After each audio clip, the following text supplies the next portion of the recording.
Beat, thank you for the invitation. I am very pleased to come back in Brussels because this is my native city. And maybe that's very strange because 32 years ago I was working in a cleaning manufactory when I was student, and I was cleaning this building, the Charlemagne building. So it changed a lot, in fact. It was completely reconstructed.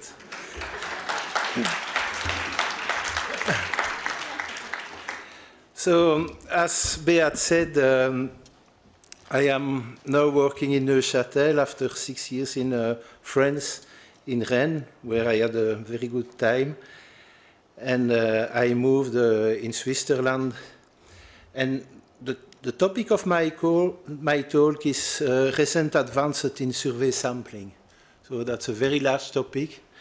And I will speak firstly about the past and maybe a little bit about the future of survey sampling. So I will speak about the history, perspective, sampling methods, new or old challenges, web data, and after that some word of conclusion. That's the city of Neuchâtel. You know, that's not the worst place to stay. I am now living over there. So I will speak a little bit about the history and the perspective, because we have to see the history to understand what was the errors of the past and what kind of error we can do now. So in the evolution of the official statistics, there are several steps. The first steps maybe is the step of Quetelet about the general law of census. After that, in the last century, the development of samples, survey sampling theory, and from 1970, the development of administrative files, and now the development of the web and the internet. And I think that the most important idea in all the development in official statistics is the problem of estimation based on multiple sources. You know, Quetelet, Adolphe Quetelet, was a Belgian statistician. He was the first person to organize a meeting of statistics in Brussels in 1848. That was very important, and he had a very strict idea of what must be the official statistic. He had a blunt refusal of the idea of sampling. Sampling was used before in France, for instance, by Laplace, and the idea of Quetelet was to do the only scientific way of doing official statistics is to do a census. After that, there is the controversial of Kjaer, who was the chief of the Statistical Office of Norway, and he proposed the use of sample, of representative sample. And the next step is Neyman, who was maybe the first one to formalize the random selection of the sample and to propose a theory of survey sampling. And maybe the next step was the development of the model-based framework in the years 1970. So if you read Quetelet in 1846, he wrote in French, "Statistics has a value for its accuracy. Without this essential quality, it becomes null, even dangerous, and as it leads to error." And so the main idea of Quetelet is that you have to do a census, you have to collect all the data. If you do not do that, the statistic is not scientific. Statistics is not scientific. You can use the calculus of probability, because if you read the text of the 19th century, you can see that the calculus of probability is used only to adjust, for instance, to adjust the distribution of probability to a population, not with the idea of doing inference. In 1896, there is a big scandal in Bern, in the city of Bern, of Switzerland, where Kjaer did a presentation of the result of a work entitled in French, because it was written in French, observation, expérience concernant des dénombrements représentatifs. So observation and experiences about representatives counting. And that is related to a sample selected in Norway by what Kjaer called a representative sample. So first he selected a population of cities and municipalities, and after that, in the second stage, people choosing only certain first letter of the alphabet. And okay, that's not obviously a very good method, but it is a two-stage sampling design, and the choice of the units are not random. There are a very strong reaction about this idea of sampling. If you read, there is a very strong debate, and mainly all the statisticians refuse this idea of using a sample. After that, there is a very interesting story about the election in the United States between Roosevelt and Landon. Everybody has forgot Landon. It was for the Republican Party. And in some journals in the United States, there is a way of doing a survey, a mail survey. You can take a page of the journal, and the journal was distributed to 10 million of individuals with a response of 2.4 million of people, and they did a forecasting of the victory of London and Gallup, selected a sample by quota sampling with a sample size of 3,000, and they did a forecasting of the victory of Roosevelt. And what should we learn with that? If you read a very interesting paper in the significance, the journal Significance of Tim Harford, is that the paper is entitled Big Data, Are We Making the Big Mistake? So the morality of the history of Landon and Roosevelt is that the size of the sample is not the most important thing. The most important thing is the methodology. That's not the importance of the sample of the size. And a sample of size n equal all is obviously not an argument. And you have to read a very interesting paper of Jean-Claude Deville in French. Une bonne petite enquête vaut-elle mieux qu'un mauvais recensement? Good small sample, is it better than a bad census? And that's a very sample survey, is it better than a bad census? So after that, there is the acceptation of the idea of sampling.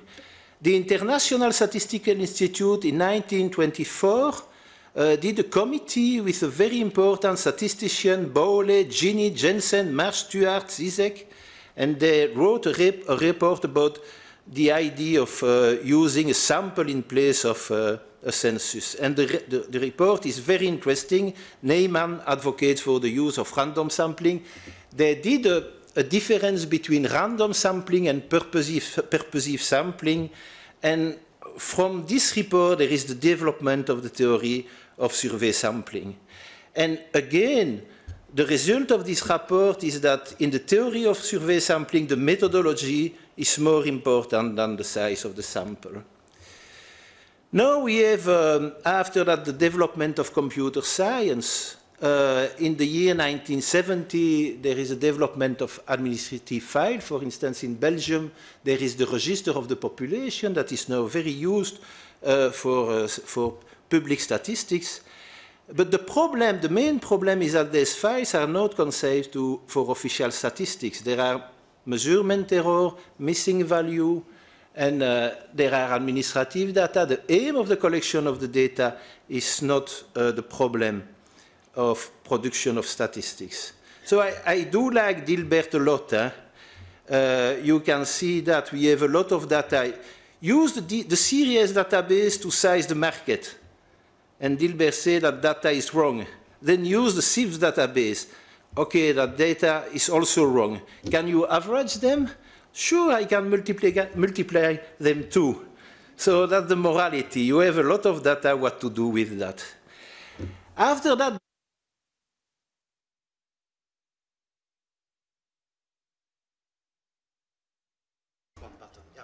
Yes? Okay, that's good. And a lot of people would like to use the web information with public statistics, with the fascination for big data. And again, I found something of Dilbert that is very nice, with a lot of jargon. Do you have any actionable analytics from your big data in the cloud? As the chief, yes, the data shows that my productivity plunges whenever you learn a new jargon. Memorine, computing will accelerate your application. And it's written plunge, plunge, plunge. So, Tim Harford wrote Big Data. We are repeating the story of the literary digest. And he said that big data is a vague term, often thrown around with people with something to sell.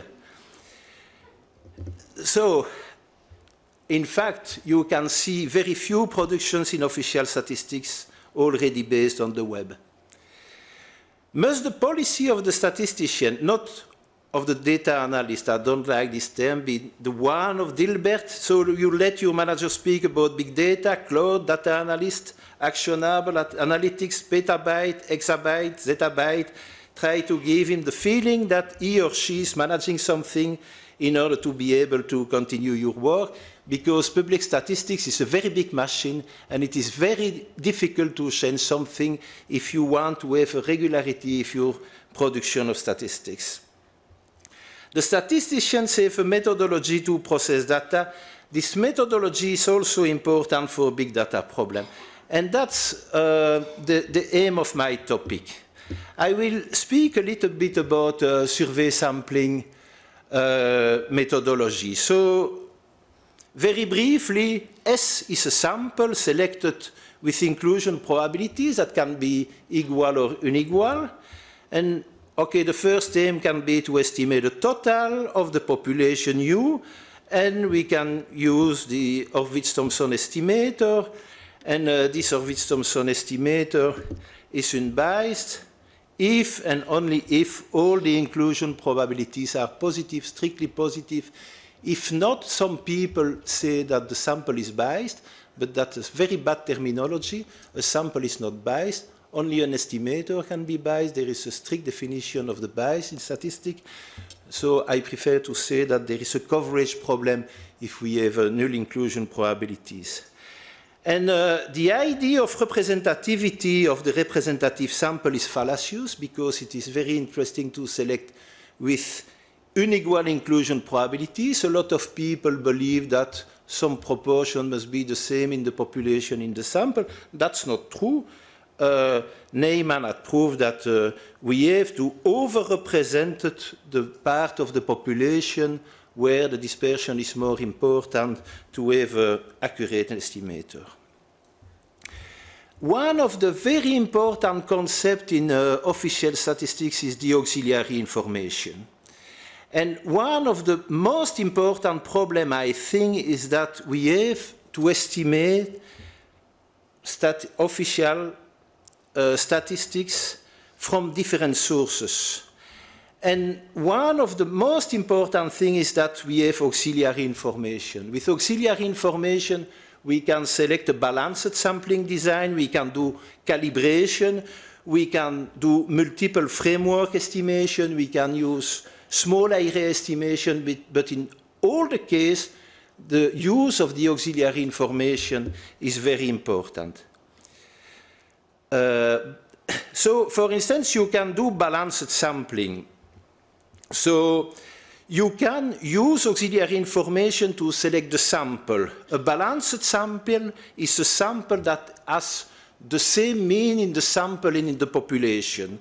Or, more generally, the sample, the Horvitz-Thompson estimator are the same as the true population totals for all the variables you know in your register. And now we have very efficient algorithm to select a balanced sample that is randomly selected with equal or unequal inclusion probabilities. That's a way of integrating auxiliary information in the sampling design. It means that if you have a register, you can use the information of the register to select a good sample.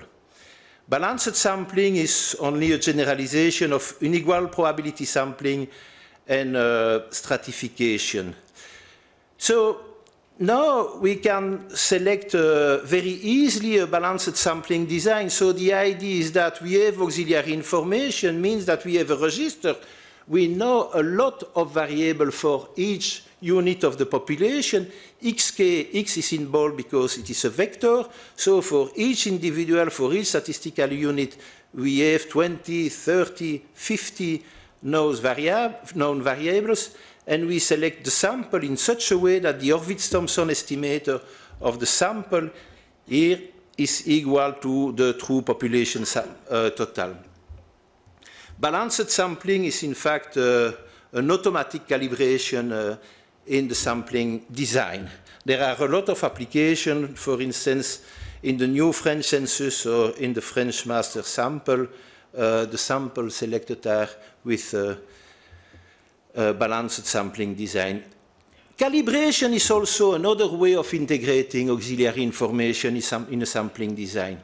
So that's a very old story proposed in 1992 by De Villers and Sarndal.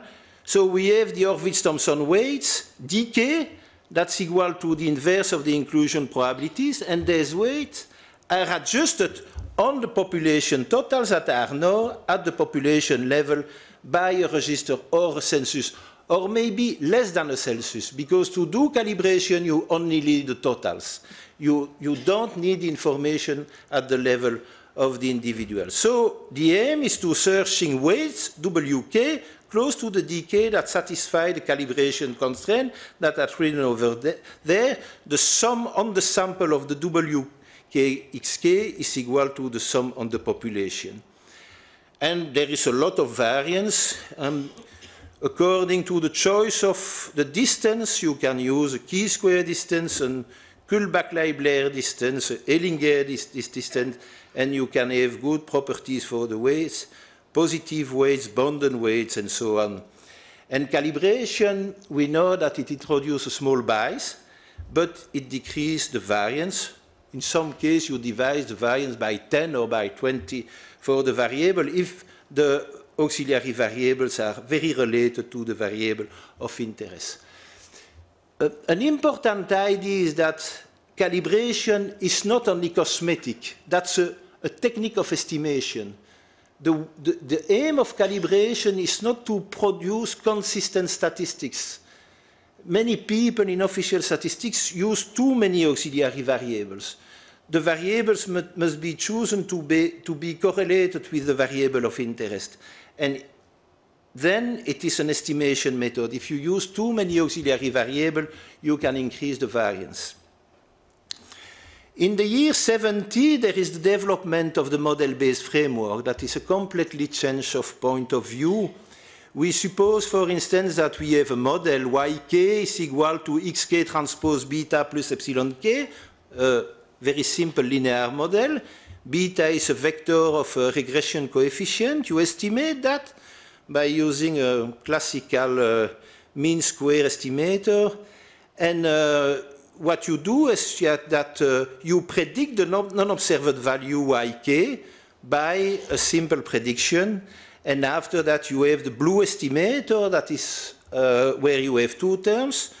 The value k in S of yk that you know in the sample, plus for the value that are not observed, the prediction you are doing to the model. In this case, you think conditionally to the sampling design. So the inclusion probabilities are not taken into account. But the mainstream in public statistics is probably design-based inference, and I believe that the deep reason for that is that that's a problem of deontology. In public statistics, we have an impartiality principle, and so it's very difficult to introduce a model where you can do an estimation without modeling anything, because modeling is impartiality. The use of a model is a little bit suspicious, but in fact, we have to accept the use of the model to deal with the problem of non-response and for small area estimation. So the morality of that is that the survey statisticians are working, and not the data analyst, I repeat it again, are working on the integration of multiple sources for a long time, 75 years at least. You can see the paper of Deming and Stefan in 1940 on a least square adjustment of a sampled frequencies table when the accepted marginal totals are known. The idea was to calibrate a sample on a census. That's 1940, maybe the first paper about that question. So the question of integration of multiple sources of information came directly with the selection of the first samples in the United States. So we can say that before we had a census, and the sample surveys were calibrated on the census. And now we have several registers, generally several registers, and several sample surveys. And we must provide consistent statistics. So we have to integrate more information. And that's the problem of official statistics. The problem is with the register that generally they are not designed in order to produce statistics. There are missing data, measurement error, update problems. Maybe you have an information that is from 3 years ago, and now we have, moreover, data with the web. And we can say that we have a large amount of data that have a problem, measurement error at least. I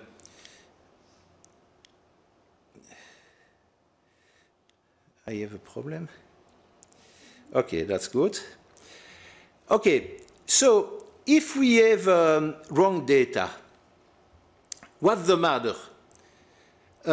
We can do calibration with wrong data. And the fact is that we can use wrong data in public statistics, and that is very important to say. So if we do calibration, we search way WK that enable us to reproduce the total known of the auxiliary variable. So we search way WK such that when you estimate on the sample, you have the same as in the population. And if there are problems in the variable xk, errors, missing values, what you can do do imputation, very simple imputation, band mean in post-strata, something like that. Once the sample is selected, we would like to calibrate the totals on the totals of the register. And there are a very large application of calibration. For instance, in agricultural survey, you can calibrate on the colors given by a satellite, and that's auxiliary information, and you can have a measurement error in the colors of the satellite because you can have clouds and problem with the photo. Is it really a problem? What's the matter if there are an error in the register? In fact, nothing. You can calibrate on a variable where you have an error. That's very important to say. So it's sometimes very useful to use false data in official statistics. That can be very useful because if you do calibration, the calibrated estimator remains asymptotically unbiased for any auxiliary information, if there is an error or not in the auxiliary information. So you can use this auxiliary information with an error to do an estimation. Obviously, you have to calibrate the data on the same data. So if you have a variable that is known in a register, and you know that there is a lot of error in this register, you can calibrate, use this information, but you have to calibrate the false data on the false data. You have to put the false data in your sample and calibrate on the false total in the population. And in this case, you will not introduce a bias, because the only thing you need is a correlation between the xk and the variable of interest. So the only important thing is not that the auxiliary variable is representing something or is false or true, or if there is error or not. The only important thing is that the correlation between the XK variables and the variable of interest. The morality is that the web data, even if there are a lot of errors, can be useful. Even if you have false data, you can use it, because you can use it as auxiliary information to improve the efficiency of the estimator. So with that, we can thus draw some paradoxical rules. In fact, in public statistics, we must calibrate the wrong data on the wrong data. That's very important. And we must definitively not update the registers with the sample surveys. The data must remain wrong in the register, because if you do calibration, you have to calibrate something on the same thing.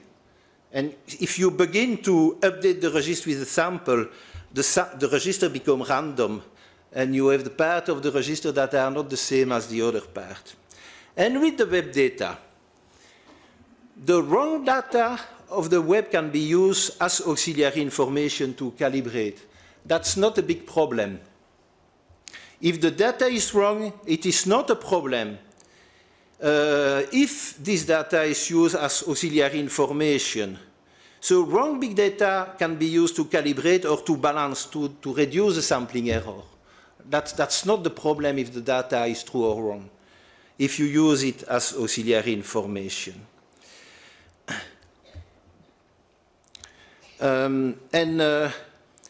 The problem is that you need a measurement of the variable that is due correctly at the level of the sample. In fact, you have to compare the sample to the data that is more important, the census or data coming from the web. But the problem with the web is not the quality of the data, because you can use data that is false. The problem, in fact, is the definition of the statistical units. The problem is the matching. How you will match the information from the web to the information of your sample and of your register. Because false data with measurement error are interesting. If you have a lot of data, you can use it to calibrate, to do a model, to do balanced sampling. But if you have an ambiguity to the definition of the statistical unit, that's a really important problem. The problem is the identification of what is the population. If you can match, if you have the same definition for the sampling unit, you can use any auxiliary information to balance or to calibrate. The problem with the web data is that the clicks are not persons. And I think that is a very strange idea to use, for instance, the ImoWeb. You know the ImoWeb? See the ImoWeb if you want to rent something in Belgium to stay. To construct a price index for using ImoWeb. In Switzerland, there is Comparis. You can see the price of the houses, and some people would like to construct an index price using ImoWeb, but in fact, that's very difficult. The announcements are not the transactions, and you even not know if there is a transaction.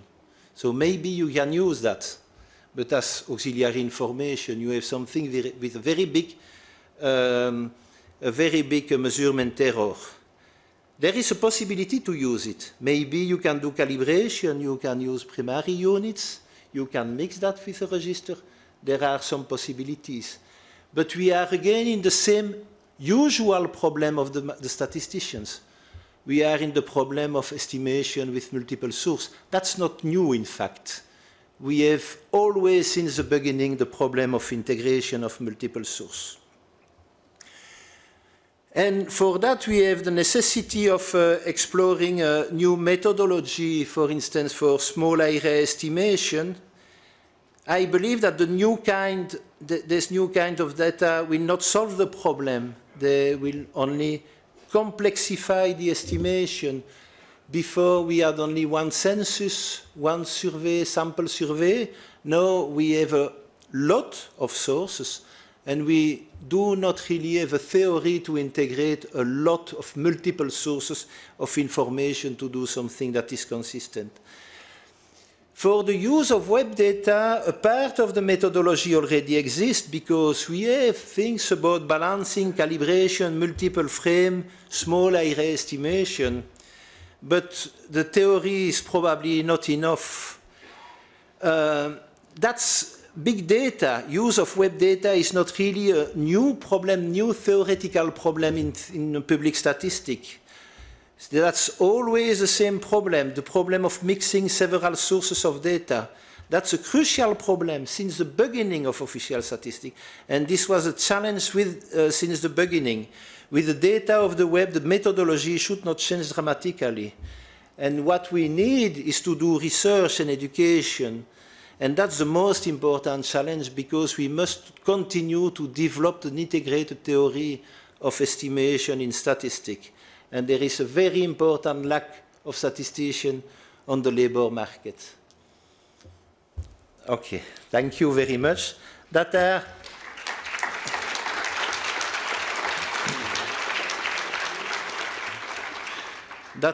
my references for the new challenges. Most of them are from the 19th centuries. And read the paper of Tim about big data. Are we doing the big mistakes? We did some error in the past. Will we do the same error now? Thank you very much for your attention.